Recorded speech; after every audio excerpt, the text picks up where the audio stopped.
मैं नेहा श्रीवास्तव, आप देख रहे हैं आई न्यूज। आई न्यूज में आपका स्वागत है। आइए नजर डालते हैं अब तक की कुछ प्रमुख खबरों पर। पूर्व मुख्यमंत्री शिवराज सिंह चौहान पहुंचे सीहोर के लाड़कुई गांव चले अभियान का किया शुभारंभ। के दौरान दीवार पर कमल के फूल का चित्र बनाकर पूर्व सीएम ने श्लोक लिखा, एक बार और मोदी सरकार एंकर। पूर्व मुख्यमंत्री शिवराज सिंह चौहान गांव चले अभियान का शुभारंभ करने सीहोर के लाड़कुई पहुंचे, जहां की हजारों ग्रामीणों एवं लाडली बहनों ने फूल बरसाकर भव्य स्वागत किया। तो वहीं पूर्व मुख्यमंत्री ने भी बच्चों की क्लास, स्कूल कॉलेज की अध्ययनरत छात्र छात्राओं को सफलता के उपाय बताए। पूर्व सीएम ने बच्चों और अर्जुन महाभारत में गुरु द्रोणाचार्य ने अपने सर्वश्रेष्ठ शिष्य को चुनने के लिए कौरवों और पांडवों से पूछा, सामने किया। दुर्योधन ने बोला पेड़, एवं जब अर्जुन की बारी आई तो अर्जुन ने बोला, मुझे तो सिर्फ चिड़िया की आंख दिखाई दे रही है, इसलिए बोलता हूँ, अपने लक्ष्य पर ध्यान दो, सफलता खुद ब खुद कदम चूमेगी।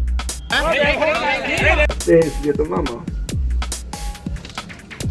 तो तुम सोचो कुछ कर सकता है। एक है दीर्घकालिक लक्ष्य, मतलब हमको जिंदगी में क्या करना है, ऐसा तय करो जो तुम्हें पसंद। बहनों से मिलने में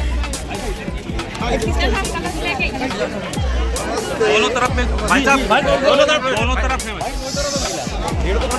जगह देंगे। नंदिता वो है, आप लोग नहीं है।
और अनुशासन भी रखते हैं कि सवेरे अगर पढ़ने 4 बजे उठना तो उठना है, नहीं तो सोचा माँ ने तो जगा दिया कोठी, 4 बज गए, परीक्षा की तैयारी और थोड़ी देर में फिर सो गए। चाय भी पी ली, कई बार कहते जरा नींद भगाने के लिए चाय पी ली, मम्मी ने चाय बना दी और चाय पी के थोड़ी देर में जमाई ली और फिर सो गए।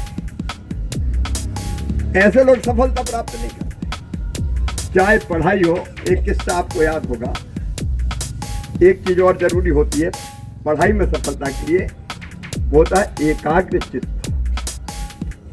ध्यान अगर इधर उधर भटके तो कोई चीज आप समझ सकते हैं क्या?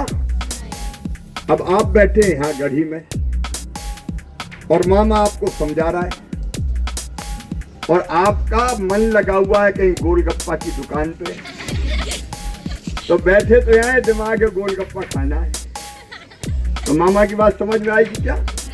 नहीं आएगी। लेकिन आप शरीर के साथ साथ मन से भी यहाँ बैठो और बुद्धि मेरी तरफ लगाओ तो हर चीज समझ जाओगे। जैसे गुरु द्रोणाचार्य ने परीक्षा ली अपने शिष्यों की, पढ़ी कि नहीं ये कहानी? और उन्होंने कहा कि मैं सबसे अच्छा धनुर्धर कौन है, धनुष बाण चलाने वाला, उसकी परीक्षा लेनी थी। तो उन्होंने पेड़ पे एक चिड़िया रख दी और उन्होंने तय किया कि चिड़िया की आंख में निशाना लगाना है। तो कौरव पांडव तैयार हो गए 105 से। क्या सब तैयार हो? बोले तैयार है। गुरुजी निशाना लगाए, बोले नहीं पहले एक चीज बताओ।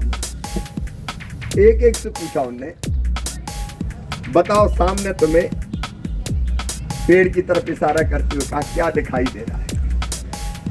दुर्योधन ने कहा अरे गुरुजी कोई अंधे थोड़ी है, पेड़ दिखाई दे रहा है, पूरा पेड़ के पत्ते दिखाई दे रहे हैं, फूल दिखाई दे रहे हैं। दुशासन से पूछा, उसने कहा सब दिखाई दे रहा है मुझे, तो चीटा चीटी भी चल रहे हैं ऊपर पेड़ पे, वो भी दिखाई दे रहे हैं।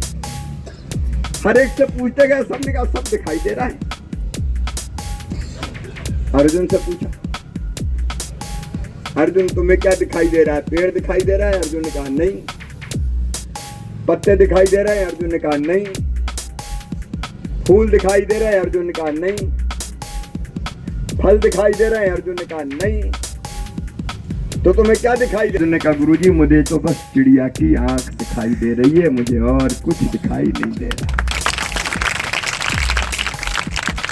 और उसने उठाया धनुष बाण और तीर सीधा चिड़िया की आंख में जाके लगा। लक्ष्य भेदना है तो एकाग्र चित्त होना पड़ता है। तो मैंने 4 चीज, एक बताओ कोई खड़े होकर बताओ ना। अनुशासन, ये बात भी सही है। अगर अनुशासित जीवन नहीं रहे तो फिर दूसरी चीज, हाँ शिक्षा तो है ही बेटा, कड़ी मेहनत, ये दूसरी चीज है। और कोई इसमें जोड़ेगा कुछ? बीच देखो, ये बीच में नहीं भाई। और एक आई अनुशासन, एक आपके बीच में से आई कड़ी मेहनत, और तीसरी विश्वास। भगवान भी उस पर विश्वास करते हैं जो अपने आप पर विश्वास करता है। एक बात नोट कर लेना बेटा बेटी, मनुष्य जैसा सोचता और करता है वैसा बन जाता है। अगर हम ये मानेंगे,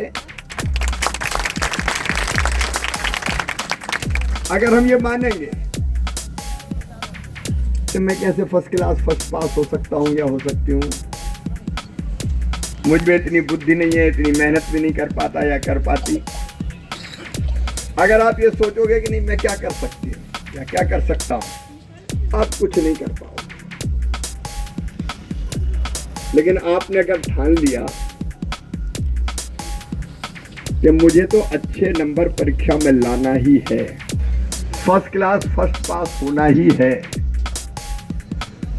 तो आप सफलता प्राप्त करेंगे। क्योंकि आप जैसा सोचते हैं ना, देखो 2 मन होते हैं मनुष्य के, एक चेतन मन जो ऊपर से सोचता है,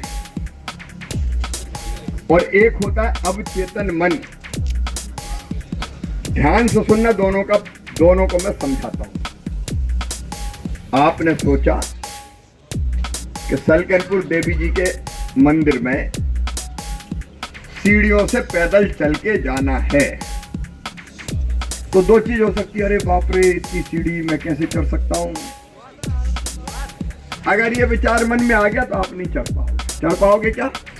विश्वास हो गया कि मुझे तो चढ़ना ही है, तो आपका जो अवचेतन मन है ना, वो अपने आप शरीर में वैसी क्षमता पैदा करना शुरू कर देगा कि अब तो चढ़ना ही है, चाहे कुछ हो जाए। वैष्णव देवी में 14 किलोमीटर चढ़ना पड़ता है। कोई वैसे कहते कि 14 किलोमीटर चढ़ जाओ, तो चढ़ पाओगे क्या? अगर पागल है क्या? 14 किलोमीटर काय को जाए, नहीं चढ़ सकते। लेकिन मन में अगर देवी जी के दर्शन करने की तरफ हो तो अपना अवचेतन मन वैसी ताकत पैदा कर देता है, और छोटे छोटे बच्चे भी चढ़ जाते हैं दौड़ते हुए। ये बात सही है कि नहीं बताओ? तो ये, लेकिन भोजन भी हमारा और हमारी दिनचर्या होनी चाहिए जो शरीर को स्वस्थ बनाए। शरीरम आद्यम खल धर्म साधनम, मतलब शरीर माध्यम है सब धर्मों का पालन करने का। शरीर स्वस्थ होगा तो बाकी चीज कर पाएंगे। अगर बीमार रहे तो परीक्षा भी ठीक से दे पाओगे क्या? आप नहीं दे पाओगे, कोई भी काम ठीक नहीं कर पाओगे। इसलिए एक योजना बनाओ कि हमारा शरीर कैसे स्वस्थ रहे। अब उसके लिए कई तरह की चीजें, खेलकूद बहुत जरूरी है।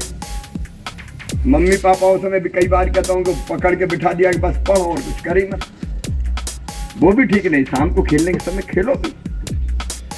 अब कोई अगर आज लंबा समय नहीं है, नहीं तो मैं कभी योग की शिक्षा देने आऊंगा तो मैं करके बताऊंगा, स्कूल में आ जाऊंगा एक दिन में, मुझे बुला स्कूल में। हम योग कर सकते, प्राणायाम कर सकते। कई लोग कितने घंटे, 24 में से 18-20 घंटे काम करते हैं। मैंने 4-6 महीना 2-2 घंटा सो के काम चला लिया और बीमार नहीं हुआ, क्योंकि संकल्प भी था। और योग, व्यायाम, प्राणायाम, आसन, ये सब चीजें अपने शरीर को स्वस्थ रखती है। और खाना क्या चाहिए? तो 3 चीजें कही अपने ऋषियों ने, हितभुक, मितभुक, ऋतभुक। हितभुक मतलब वो खाओ जो शरीर के लिए हितकारी हो, जो शरीर को लगे। तो जैसे दूध पियो, अगर वो दिक्कत नहीं है तो, जो शरीर के लिए आए। अब रोटी खाओ तो ऐसी खाओ, सब्जी खाओ, पता चला कि जरा जम के झर्राटेदार बनना चाहिए तो मसाला ही मसाला, आंख से पानी आ रहा है, नाक से पानी आ रहा है, पेट में जलन हो रही, लेकिन सीसी करके खा रहे हैं। वो शरीर हितकारी नहीं है। कभी कभार पकौड़े भजिए खाना बुरी बात नहीं है, लेकिन पता चले कि अच्छा खा ही नहीं रहे, तले चला खा रहे। मेरी बात समझ रहे हो ना? तो पहला हितभुक, जो शरीर के लिए हितकारी हो, मतलब जितनी भूख लगे उससे थोड़ा कम खाओ। थोड़ी जगह हवा और पानी के लिए लगा तो इतनी खाई रोटियां के गले तक भरे। तो चीजें ऋतु में होती है, मौसमी फल, और फल में कोई जरूरी नहीं कि महंगे ही खाओ। बेर भी मौसम में आता है तो बेर हम खा सकते हैं। जो मौसमी सब्जी फल हो वो खाना चाहिए। हितभुक, मितभुक, ऋतभुक। क्योंकि हम खाते काहे के लिए? स्वाद के लिए थोड़ी खाते, हम खाते हैं शरीर को चलाने के लिए। डीजल पेट्रोल चाहिए कि नहीं? ऑयल, डीजल, पेट्रोल जैसे गाड़ी को लगता है वैसे अपने शरीर को लगता है। तो अब तक के लिए बस इतना ही, और अधिक जानकारी के लिए बने रहिए आई न्यूज के साथ। और अधिक जानकारी के लिए आई न्यूज को लाइक कीजिए, सब्सक्राइब कीजिए और बेल आइकन प्रेस करना ना भूलें। धन्यवाद।